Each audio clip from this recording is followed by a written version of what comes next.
Boa tarde, jovens, tudo bem? Bom, professor Matheus aqui vai fazer esse breve vídeo explicativo sobre o nosso conteúdo realismo, escultura e arquitetura, pessoal, que é a segunda e última parte do nosso conteúdo arte do século XIX e realismo, que foi iniciado em maio e estaremos finalizando agora em junho. Bom, galerinha, primeiro vamos falar da escultura realista, esse estilo de arte que o professor tanto gosta. Principal e mais conhecido escultor é esse rapaz aqui que eu faço cosplay, René François Auguste Rodin, nascido em 1840, falecido em 1917, pessoal. Como vocês aprenderam na pintura do realismo, esse tipo de arte sofreu a influência dos processos de industrialização que vinham ganhando força nas sociedades mundo afora. Rodin foi o principal escultor francês do realismo. Ele era especialista em executar estátuas de bronze, pessoal, um tipo de metal. Em suas obras, ele não buscava representar a realidade ideal, a idealização dessa realidade. O que é uma idealização de uma realidade? Eu, por exemplo, pintor, vou pintar uma mulher exercendo um trabalho fabril, só que ao invés de eu pintar tal como ela realmente faz esse trabalho, eu idealizo ela pintando, trabalhando numa fábrica, em uma situação de alegria fantástica, imaginária. Entendeu? Quando a gente idealiza uma obra, a gente está imaginando. Assim como os pintores realistas, Rodin, ele não imaginava, ele não idealizava suas obras. Ele buscava representar nas suas esculturas a elaboração das coisas tais como elas eram. Assim como os pintores realistas, ele também tinha uma certa intenção política nas suas esculturas. Sua principal característica nas suas obras era a fixação no momento significativo de um gesto humano, pessoal. Rodin, ele era um escultor tão fora de série que mais do que representar a escultura em si, era representar essa escultura fazendo um gesto. Vocês devem conhecer muitas de suas obras, uma delas, O Pensador, de Auguste Rodin. A gente para pensar, mas por que alguém faria uma estátua pensando? Com esse gesto assim. O que será que ele quis expressar com essas suas obras? Em outra obra sua famosa, um conjunto de arquitetura, de escultura chamada Os Burgueses de Calais, essa imagem aqui, nós percebemos um grupo de trabalhadores ou aristocratas caminhando como se estivessem numa situação comum.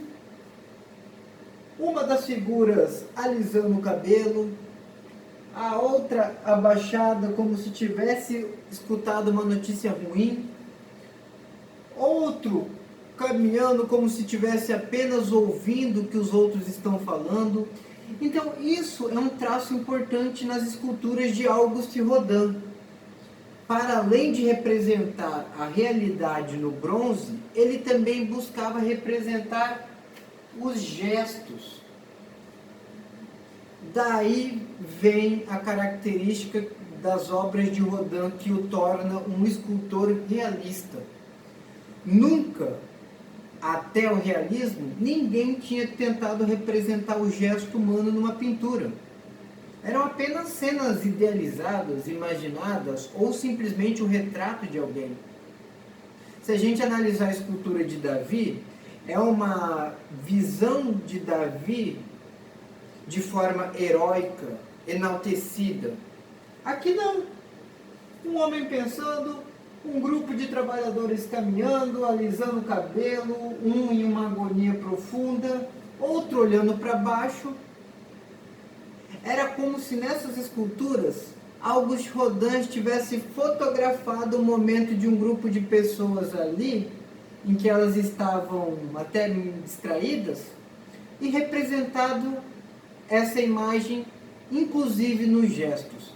Então, Rodin é um escultor que representava a realidade e os gestos por trás dessa realidade no que se refere às figuras humanas.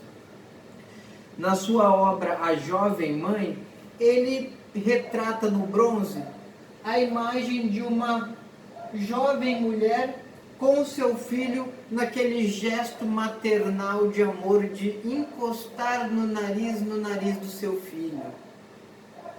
É como se ele tivesse fotografado a imagem de uma mãe no gesto de amor com seu filho e transmitido essa imagem no bronze.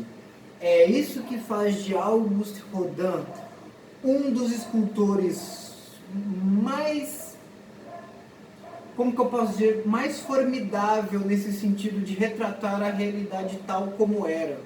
Assim como um fotógrafo às vezes procura retratar não apenas a imagem, mas todo o gesto por trás daquela imagem, Rodin também o fazia, só que ao invés de fazer isso através de uma lente de uma câmera, ele fazia esculpindo, moldando um metal chamado bronze, pessoal. A arquitetura, ela também reflete as mudanças ocasionadas pelos processos de industrialização na sociedade. Os ricos palácios e templos são deixados de lado aqui para que as obras arquitetônicas comecem a suprir as necessidades daquele contexto, naquele momento. Ao invés de templos e ricos palácios, até porque já com a Revolução Francesa a monarquia já tinha saído dali de evidência, eles passam a construir bibliotecas, estações ferroviárias, fábricas, escolas, hospitais, prédios e locais públicos de forma geral que atendessem às demandas de um mundo e uma sociedade industrializada em constante movimento. Também observamos nas obras de arquitetura o emprego de novos materiais como vidro, ferro fundido, algo que não era visto até então nos robustos templos e palácios da arte mais clássica, por assim dizer. Um importante arquiteto é o inglês Joseph Paxton. Esse rapaz aqui que parece o falecido Robbie Williams. Ele foi responsável por fazer o Palácio de Cristal em Londres. Recebeu o nome de Palácio de Cristal porque foi uma obra arquitetônica que na sua composição tinha quase 80 a 90% de vidro e ferro fundido. Por isso o nome Palácio de Cristal.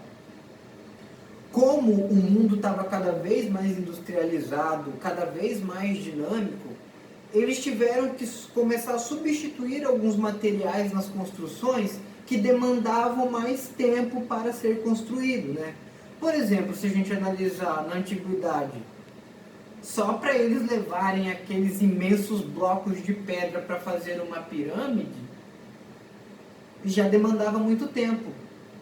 Aqui eles perceberam que com o vidro e o ferro, eles ganhavam mais tempo e aceleravam os processos de construção para atender às demandas da necessidade industrializada e prestes a entrar naquilo que nós chamamos de modernismo, modernidade propriamente dita.